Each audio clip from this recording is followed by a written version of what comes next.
Lucas, capítulo 15, eu vou só fazer uma reflexão com vocês. Lucas, capítulo 15, eu vou ler muito e vou falar pouco. As parábolas são as parábolas dos perdidos. Lucas 15, coloca para mim aí na tela que todo mundo acompanha. E chegavam-se a ele todos os publicanos e pecadores para o ouvir. E os fariseus e os escribas murmuravam dizendo: este recebe pecadores e come com eles. E ele lhes propôs esta parábola dizendo: que homem dentre vós, tendo 100 ovelhas e perdendo uma delas, não deixa no deserto as 99 e vai após a perdida, até que venha a achá-la. E achando-a, põe sobre os seus ombros, cheio de júbilo. E chegando em sua casa, convoca os amigos e vizinhos, dizendo-lhes: alegrai-vos comigo, porque já achei a minha ovelha perdida. Digo-vos que assim haverá alegria no céu, por um pecador que se arrepende, mais do que por 99 justos, que não necessitam de arrependimento. Ou qual a mulher, que tendo 10 dracmas, se perder uma dracma, não acende a candeia, e varre a casa, e busca com diligência, até achar. E achando-a, convoca as amigas e vizinhas, dizendo: alegrai-vos comigo, porque já achei a dracma perdida. Assim vos digo, que há alegria diante dos anjos de Deus por um pecador que se arrepende. E disse: certo homem tinha 2 filhos. O mais moço deles disse ao pai: pai, dá-me parte da fazenda que me pertence. E ele repartiu por eles a fazenda. E poucos dias depois, o filho mais novo, ajuntando tudo, partiu para uma terra longínqua e ali desperdiçou sua fazenda, vivendo dissolutamente. E havendo ele gastado tudo, houve naquela terra uma grande fome, e começou a padecer necessidades. E chegou-se a ele um dos cidadãos daquela terra, o qual o mandou para os seus campos a apacentar porcos. E desejava encher o estômago com as bolotas que os porcos comiam, e ninguém lhe dava nada. Caindo em si, disse: quantos trabalhadores de meu pai têm abundância de pão, e eu aqui pereço de fome. Levantar-me-ei, irei ter com meu pai, dir-lhe-ei: pai, pequei contra o céu e perante ti, já não sou digno de ser chamado teu filho, faz-me como um dos teus trabalhadores. E levantando-se foi para seu pai, e quando ainda estava longe, viu o seu pai, e moveu-se de íntima compaixão, e correndo lançou-se ao pescoço e o beijou. E o filho lhe disse: pai, pequei contra o céu e perante ti, já não sou digno de ser chamado teu filho. Mas o pai disse aos seus servos: trazei depressa a melhor roupa, vestiu, e põe-lhe um anel na mão e sandália nos pés. E traz-me um bezerro cevado e mata-o, e comamos e nos alegramos. Nos alegremos, porque este meu filho estava morto e reviveu, tinha se perdido e foi achado, e começaram a alegrar-se. E o filho mais velho, que estava no campo, quando veio e chegou perto da casa, ouviu a música e as danças. E chamando um dos servos, perguntou-lhe o que era aquilo. E ele lhe disse: veio teu irmão, e teu pai matou um bezerro cevado, porque recebeu são e salvo. Mas ele se indignou e não queria entrar, e saindo o pai, estava com ele. Mas respondendo ele, disse ao pai: eis que eu te sirvo há tantos anos, e nunca transgredi o teu mandamento, e nunca me deste um cabrito para alegrar-me com os meus amigos. Vindo, porém, este teu filho, que desperdiçou a tua fazenda com meretrizes, mataste-lhe o bezerro cevado. E ele disse: filho, tu sempre estás comigo, e todas as minhas coisas são tuas. Mas era justo alegrarmos e regozijarmos, porque este teu irmão estava morto e reviveu, tinha se perdido e foi achado. Terminou aí? Feche seus olhos. Senhor nosso Deus e Pai, em nome de Jesus, eis aqui a tua palavra, continua falando conosco e usa-me como um canal de bênção. Em nome de Jesus, amém, glória a Deus. Amém? Preste atenção nesse texto, Porque ele nunca falou de dracma e nunca falou de ovelha. Ele sempre falou de gente. Ele sempre falou da postura que Deus, como Pai, tem para conosco. E muito mais do que isso, a história aqui narrada tem a ver de como nós precisamos aprender com o Pai a nos posicionarmos com outras pessoas, e dentre elas também os nossos filhos, de forma especial nesta noite. A proposta de Jesus é falar de coisas extremamente valiosas, mas como disse o irmão aqui na hora da oferta, às vezes nós, como ser humano, temos muita dificuldade de fazermos a leitura de valores para Deus, porque na maioria das vezes trabalhamos com a mente terrena. É muito importante nós entendermos para quem Jesus está falando. Quando entendemos isso e os valores dessas pessoas e o que elas estão pensando, nós vamos entender por que é que ele vai usar essas figuras de linguagem para se expressar. É importante observarmos que muitos publicanos estão procurando Jesus. Por que os publicanos estão procurando? Provavelmente por causa da transformação de Levi, agora chamado Mateus, ex-cobrador de impostos. Dificilmente um publicano acharia que um rabi, um mestre, o Messias, iria permitir a presença deles em seu grupo.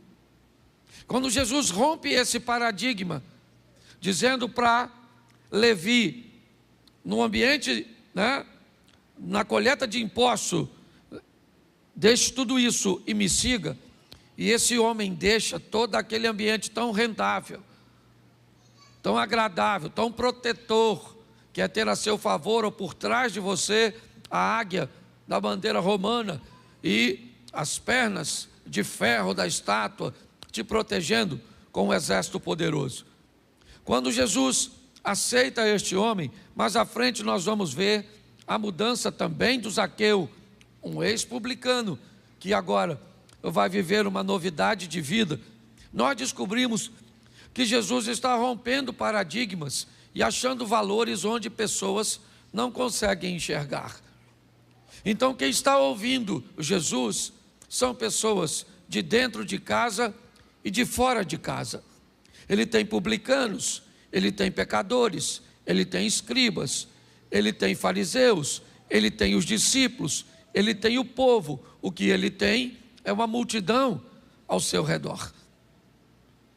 E para falar para aquelas pessoas que estão buscando muitas vezes achar que alguns não são dignos de ter acesso à salvação, Jesus começa a falar de coisas valiosas para pessoas, para seus ouvintes. Então ele fala de uma das mercadorias mais valiosas da época, uma ovelha. Ele diz que uma ovelha num rebanho de 100 se perde. E quando uma ovelha se perde, toda uma mobilização precisa ser feita, porque ela é muito valiosa. Então, o que o pastor dessas ovelhas faz? Busca um ambiente seguro para colocar as suas 99 ovelhas. Mas ele só perdeu uma, é apenas 1%, não interessa, mas ela tem tanto valor que ele desloca as suas ovelhas para um ambiente seguro e sai em busca da ovelha perdida. Por quê? Porque ele não quer levar prejuízo financeiro. Os ouvintes de Jesus estão entendendo isso. O que Jesus está dizendo é que quando você e eu vivemos situações onde o prejuízo é material, nós sabemos como vamos nos posicionar. Por quê? Porque o que nós reconhecemos com muita facilidade é o mundo físico, é a perda, é o dinheiro, são os bens. Tudo bem, esse indivíduo perde sua ovelha, ela vai embora, se desgarra, talvez sem perceber que as outras estão se deslocando, talvez atraída por uma graminha mais verde. Talvez por causa disso, ela foi embora. E ele então coloca as ovelhas em lugar seguro e sai caminhando em busca de sua ovelha. Acha, coloca ela nas costas, volta e comunica a seus vizinhos: olha, gente, pode ficar tranquilo, porque eu achei a minha ovelha. É hora de comemorar. O prejuízo, ele não vai acontecer. Beleza? Para isso, ele usa a figura de um homem. Para trazer as coisas numa amplitude geral, global, o próximo exemplo também é de perda material. Agora não é uma ovelha, é grana, é espécie, é liquidez. Agora não é um homem, agora é uma mulher. Agora não é lá fora, agora é aqui dentro. É dentro de casa. Uma mulher tem 10 e ela perde 1. Agora a perda, que na primeira história era apenas 1%, agora passa a ser 10%. E o texto diz que quando essa mulher, narrado por Jesus, pede uma moeda, pronto. Diz que ela acende uma candeia e começa a varrer a casa e procurar. Por quê? Porque tem prejuízo. Se tem prejuízo material, eu vou atrás, eu vou descobrir onde é que ela está. Eu preciso fazer com que esse prejuízo saia da minha vida. Então eu vou atrás. Eu não sei se os ouvintes estão entendendo, mas Jesus nunca falou de moeda e nunca falou de ovelha. O que ele está dizendo é: eu vim para salvar todo mundo, porque para mim uma alma é preciosa.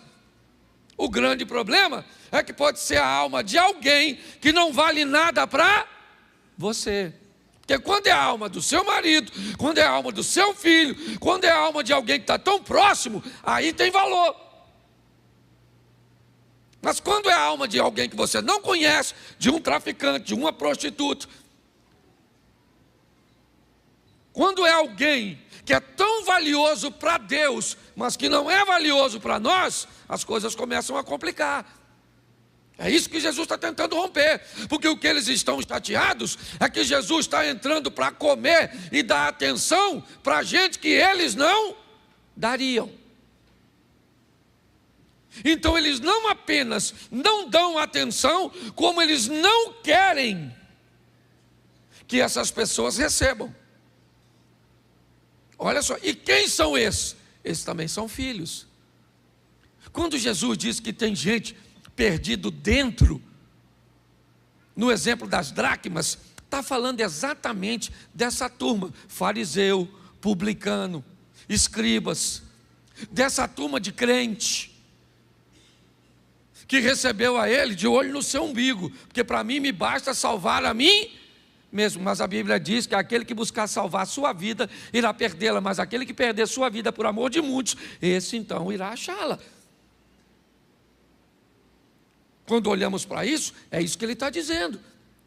A mulher está varrendo, ele já disse que um homem perde, e agora ele diz que uma mulher perde, porque ele está dizendo: ó, se é homem, se é mulher, que vocês sequer contam em determinados momentos, naquela época, mulheres e crianças não eram contadas. Se vocês não dão valor, o problema é de vocês. Eu estou dizendo para você aqui, que tem gente perdido nessa situação, está perdido assim, e ele cria a estrutura dizendo: agora ela varre, acha a sua moeda, vai chamar suas vizinhas, que provavelmente já sabiam que a moeda estava perdida, e diz: olha, gente, fica tranquila que eu achei a minha moeda. Então tá bom. Ele já contou suas 2 historinhas. A primeira de uma ovelhinha que se perde fora de casa, e mais legal, ela sabe que está perdida, porque a ovelha tem senso de direção. Quando a ovelha olha e vê que as outras ovelhas não estão, e nem o pastor, ela sabe que está perdido. Mas depois ele diz de uma dracma, uma moeda, que se perde dentro de casa, ao contrário da ovelha. Me parece que Jesus está falando de seus filhos, filhos que se perdem em ambientes diferentes. Uns fora de casa, outros dentro de casa. Um fazendo besteira lá fora, outros fazendo besteira aqui dentro. Mas o que Jesus está dizendo é, agora, o pai, que na figura também representa o pastor, ou a dona da dracma, que corre atrás daquilo que tem valor. Ele diz, agora o pai, ele tem 2 filhos. O mais moço deles, tomado provavelmente de um espírito aventureiro, me parece que esse texto expõe o jovem olhando para fora e descobrindo o que está acontecendo lá do lado de fora. Como é que as coisas estão fora da casa do pai? Está bem divertido, está bem alegre, lá pode fazer muitas coisas, lá as coisas são mais coloridas, são mais agradáveis. Então, normalmente pessoas que vão embora da casa, os filhos que vão embora da casa, eles vão porque viram lá fora coisas que eles gostariam de fazer, mas que não podem porque estão aqui dentro. E aqui dentro tem as regras da casa, as regras do pai. Qual é a vantagem de andar sobre as regras do pai? É que por detrás das regras do pai está a mão do pai protegendo.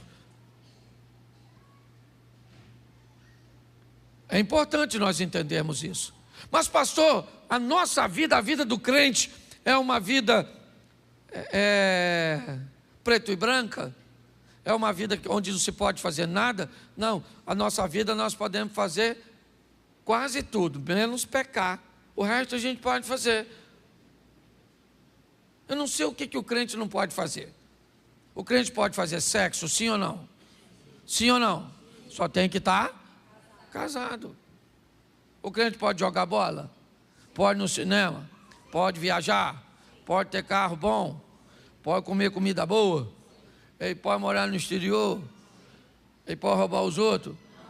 Pode não, né? Então. Mas ninguém deveria poder, não é só o crente. Então não sei que esse negócio de vida de crente pode manguaçar? Não. Ah, mas eu queria manguaçar e ir para o céu. Então manguaça e vê. Enche a cavalais. E depois vai. Não é aqui não? Não, aqui não. É lá na outra porta. Porque tem gente que acha que dá para ter tudo. Não dá, querido. Mas a vida de crente, você pode fazer quase tudo. Não sei o que a pessoa... Ah, eu não posso ir não pode cortar o cabelo. Aí não pode usar calça comprida. Aí não pode usar brinco. Aí não pode... Eu não sei de onde inventaram isso. Eu sei que um dia alguém inventou. Acho que era para manipular os outros. Porque lá na Bíblia, quando Moisés vai... O Moisés sobe, que o irmão fica lá para fazer o bezerro, lembra? Sabe o que ele falou? Tira o brinco das orelhas dos meninos e das meninas.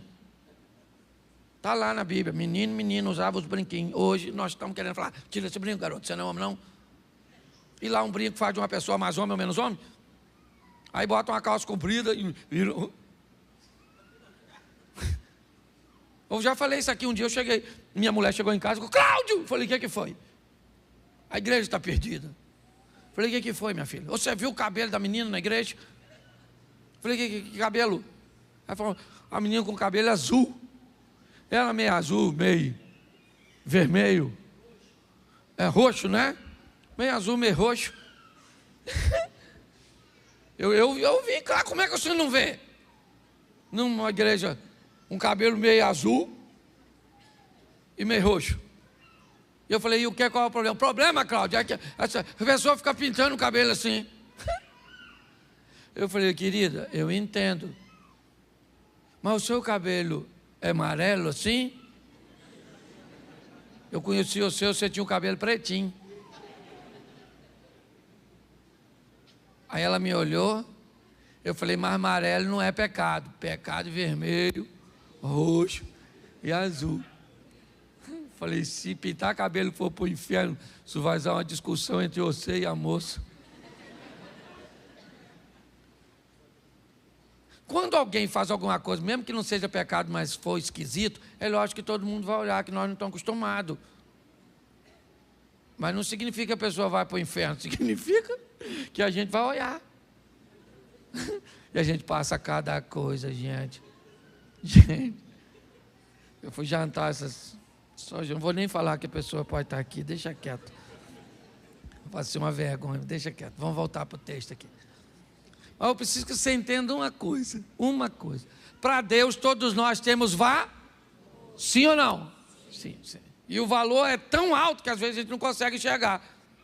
Então o que ele está dizendo é o seguinte: ele tem 2 filhos, e o mais moço deles, essa turma que muitas vezes nos toma de assalto, tem muito a ver com idade não, mas com aquele espírito aventureiro que de vez em quando pega a gente.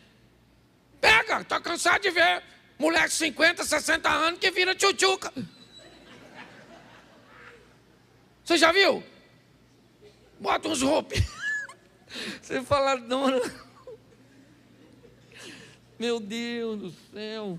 Às vezes nós também, homens. Eu já cheguei em casa com camisa que meu filho falou comigo assim: é pro senhor, pai? Eu falei, gostei. Ele falou, pai, isso não é pro senhor não, rapaz. Sua idade, ó. Você já atravessou o cabo da Boa Esperança. Porque às vezes parece que entra na gente. Há um tempo atrás surgiu uma moda de uma camiseta que vinha aqui, lembra? O cara que tinha uma barriguinha que usava aquilo parecia uma cobra que engoliu uma verereca assim, uma rã. Era horroroso, mas às vezes porque está na moda. Então às vezes baixa na gente um espírito aventureiro, sim ou não? Sim. Então me parece que é isso, é um espírito perigoso. Que toma esse filho, que me parece tem pouca experiência, ainda tem pouca desenvoltura, ainda está aprendendo as lições da vida, e ele se encanta com aquilo que está acontecendo, porque às vezes encanta a vida dos outros lá fora, os bares, as músicas, os ambientes, podem sim nos atrair. Por isso volta e meia você vê a história de alguém em algum lugar, numa situação, numa coisa, às vezes acontece isso. Acontece. E me parece que nesse ambiente, ou esse ambiente fez com que o rapaz quisesse ir embora. Aqui, Jesus está dizendo que ele pede autorização. Me dá parte dos meus bens. Mas o que o rapaz está dizendo em si é: eu quero ir embora. Eu quero sair daqui. Isso aqui não está legal para mim, eu quero ir embora. Eu quero conhecer a outra vida que tem fora desses muros, fora desses ambientes, eu quero. E o pai disse: então vai. Eu não quero que você ache e olhe agora porque o filho pegou as coisas do pai. Não. Tem gente que não pega nada, tem filho que não pega nada da gente. Ele simplesmente diz: olha, eu vou viver a minha vida, eu agora trabalho, sou dono do meu nariz, eu vou embora. E o pai disse: então vai, querido, você quer ir? Vai embora, vai viver a sua vida.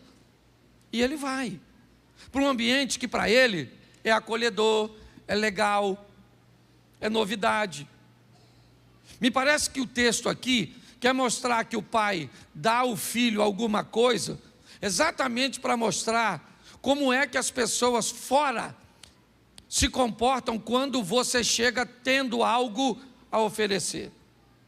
Como a vida muda quando você perde os bens materiais que valem lá fora. Lembra? Ovelhinha e dracma. É disso que o pai está falando. Então toma, o que eu estou te dando? Ovelha e dracma. Vai embora com as ovelhas e as dracmas. E quando ele chega lá fora, com o carro, com a casa, com a roupa, com o relógio, com uma grana para pagar alguma coisa, para fazer alguma coisa, pronto. Todo mundo quer você por perto. Todo mundo tem interesse em você. Não que exista relacionamento sem interesse. Não é disso que eu estou falando. Todos os relacionamentos trazem consigo interesse. Nem sempre eles são monetários, mas sempre são interesses. Essa é a grande verdade. Quando Jesus está expondo isso, é isso. Ele vai embora com recursos. Onde? Lá fora. Tenha ele é o gentio, ele é o camarada que não é judeu, ele é a mulher samaritana, ele é a mulher cirofenícia, ele é o endemoniado gadareno, ele é a turma que está perdida lá fora. Está perdido lá fora. É isso que Jesus está dizendo, mas tem tanto valor quanto qualquer outro. É ele que Jesus quer trazer de volta, e ele vai. Mas ao contrário da dracma e da ovelha, o pastor foi buscar. Mas e o filho? O pastor não vai buscar? Ou o pai não vai buscar? Vai. Do mesmo jeito. A diferença é que ao invés de vassoura ou de um ombrinho para trazer a ovelhinha, vai aqui, ó. O período em que o filho viveu com o pai estava aqui, ó. Então ele vai embora. E lá fora, quando ele começa a perder as coisas, ele descobre um ambiente predatório. Que lá fora, as pessoas te avaliam pelo que você tem. É assim que funciona, goste você ou não. É desse jeito. Dependendo de como você chega vestido, o carro que você chega, as pessoas te avaliam desse jeito. Se é certo ou se é errado, não foi eu que criei, mas funciona assim. Eu conheço gente, não vou falar o nome, que quando eu estava no ambiente de itinerância, ele alugava carro para ir pregar em igreja. Porque ele me dizia assim: pastor, se eu for com... Na época eu era presbítero, nem pastor era. Se eu for com o meu, eles me dão uma oferta pequena. Quando eu chego num carro bom, olha só, e não é mentira não, é verdade. Se alguém bater na porta da sua casa de terno e gravata, você recebe muito melhor e com mais atenção, sim ou não? É verdade. A aparência é algo importantíssimo. Você gosta disso ou não? Quando nós vemos isso, ele começa a gastar. A palavra pródigo tem a ver com o gastador, com aquele que esbanja. Mas o que está acontecendo com esse cara é que ele está perdendo. O que Jesus está querendo mostrar é que enquanto ele estava na casa, ele estava ganhando, e não ganhando apenas grana. Não era isso. Ele ganhava com a presença do Pai, com a proteção do Pai, cuja qual ele não tem lá fora. Lá fora ele perde. E quando ele começa a perder, porque o que Jesus está dizendo é: não há ganho para quem vive fora da casa do Pai, porque a Bíblia diz que não adianta ganhar o mundo inteiro e perder, não tem lucratividade nisso. E ele está lá. E o pai está onde sempre esteve. Não há mudança na casa do Pai. A casa do Pai está em ordem, o Pai continua do mesmo jeito, é imutável. Ele é o mesmo hoje, ontem, hoje e será eternamente. Quando o cara está lá fora, aí ele diz: poxa, eu não devia estar aqui, eu não devia estar onde estou. Lá na casa do meu pai, aqui ó, o pai não está lá, não tem vassourinha, não tem. Não é assim que funciona. O pai, ele busca levar informações, seja hoje através do Evangelho, para você que está nos visitando e entrou aqui, o que o Pai está dizendo para você, que consciente ou inconscientemente, você pode estar dentro ou fora. Quando nós olhamos para esse ambiente, o filho diz: eu vou voltar. Mas será que ele me recebe? Sim, a porta sempre vai estar aberta, a não ser quando ela fechar a nível de salvação. Aí já era. Enquanto a porta da arca de Noé, que era na tipologia, a representação do Cristo, aquele que salva, aquele que entrar vai estar salvo. Enquanto a porta está aberta, você entra e sai. Ela pode fechar de duas formas. ou ela fecha quando Cristo volta, ou ela fecha quando você morre.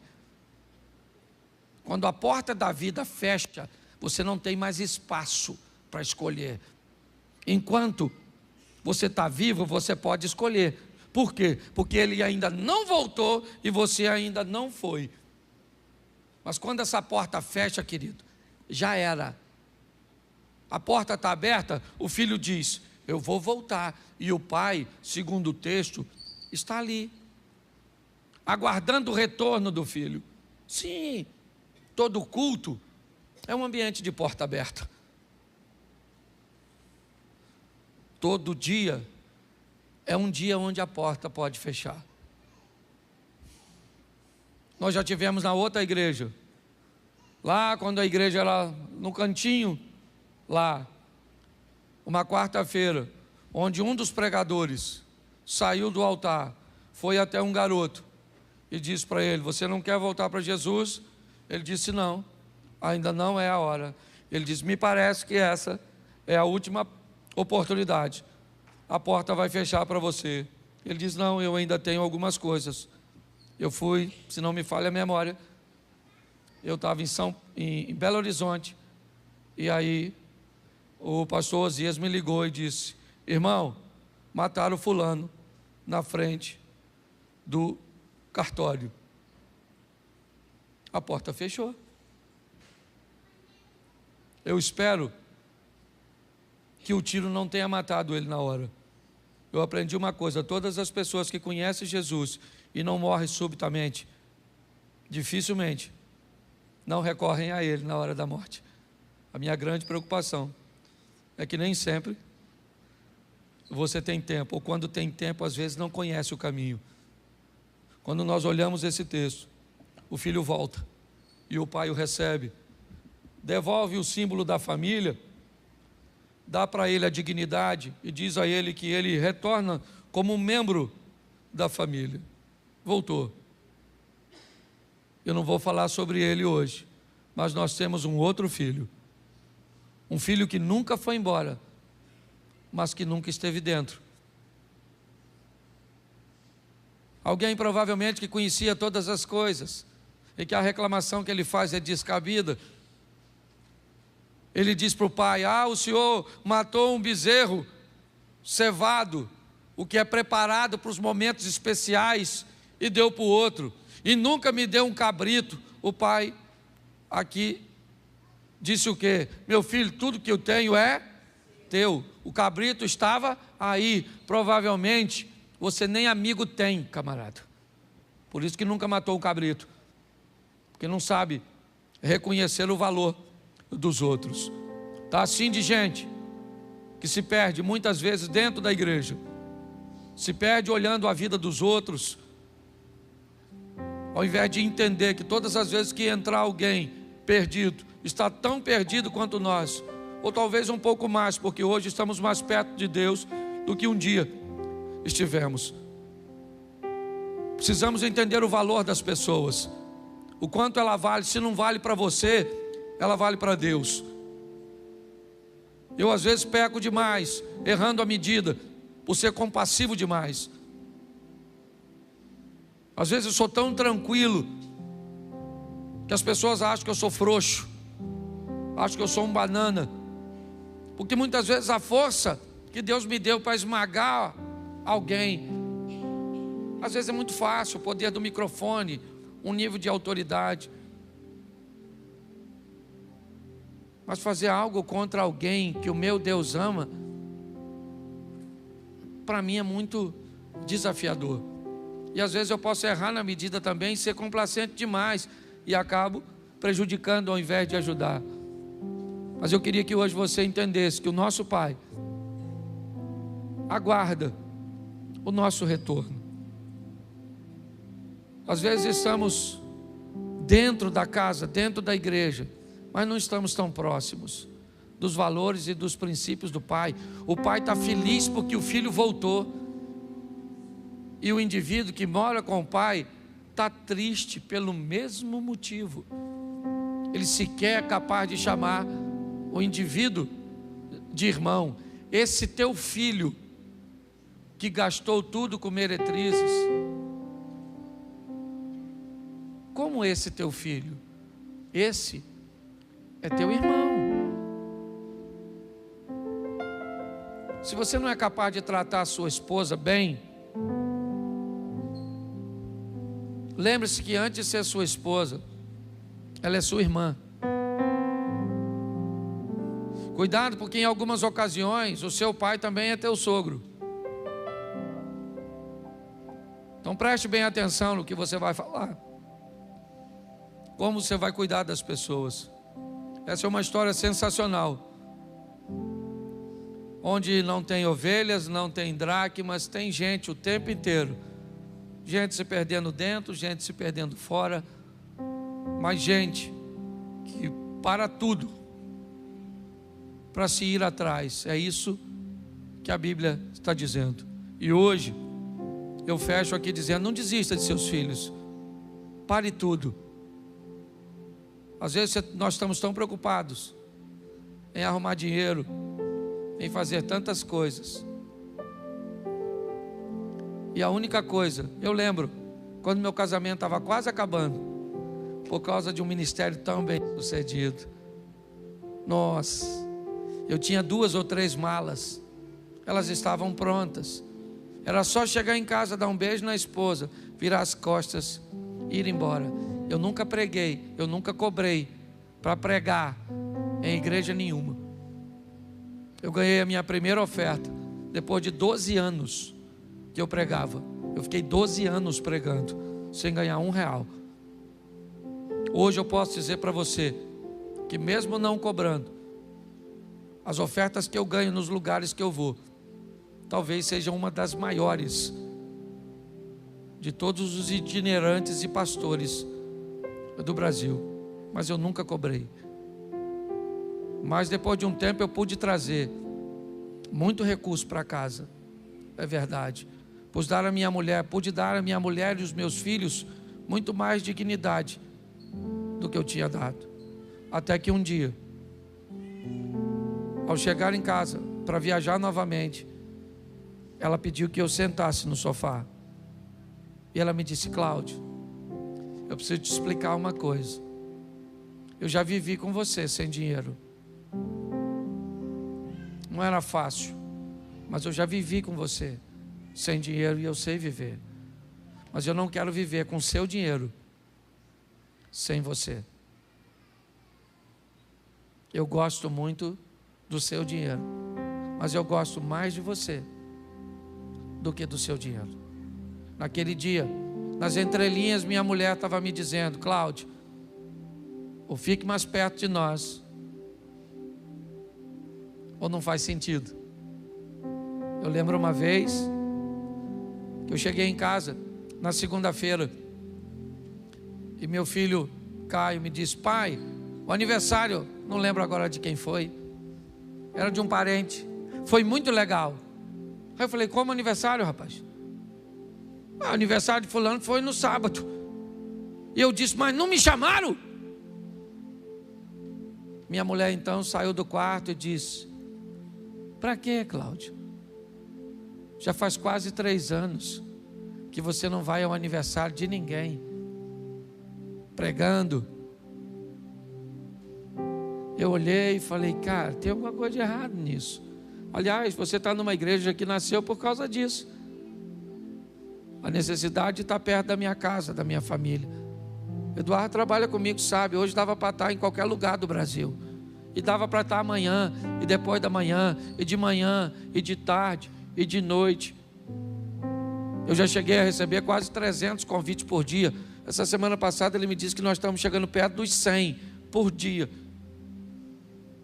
Só para você ver, e é difícil dizer não, se não tiver algo mais importante. Então cuide de sua casa, de sua família, de seus filhos, de sua esposa. Porque posso falar a verdade para você? É o que vai sobrar. Eu ando aí na rua, eu vejo o cara. Esse dia eu peguei o voo com um camarada que há uns anos atrás jogaram ele dentro do elevador que eu estava no aeroporto, de tanta gente que queria tirar foto com ele. Mas era muita gente. Você não está entendendo, era muita gente. O Galeão estava lotado para tirar foto com 2 caras. Eram jogadores de futebol. Eu tinha ido buscar um técnico para fazer uma manutenção. E eu estava dentro do elevador, quando ele abriu, jogaram os 2 caras de mochila, batendo papo. Faz uns 2 anos, eu peguei um avião. Um desses caras estavam lá. Ninguém falou com eles. 2 pessoas no avião. Ainda pediu para tirar uma foto comigo. E eu lembrei, se aquele cara que viveu aquilo tudo não era mais notado, um dia ia passar, porque um dia passa. Um dia você não é mais interessante para o seu patrão. Um dia você não é mais interessante para o mercado de trabalho. Um dia você não é mais interessante para muitas pessoas. Por isso você precisa de uma família. Porque um dia que você não interessar mais a ninguém, na sua casa tem uma mulher que se interessa por você. Tem um filho que se interessa por você. Tem um neto que se interessa por você. E tem um Deus que se interessa por você sempre.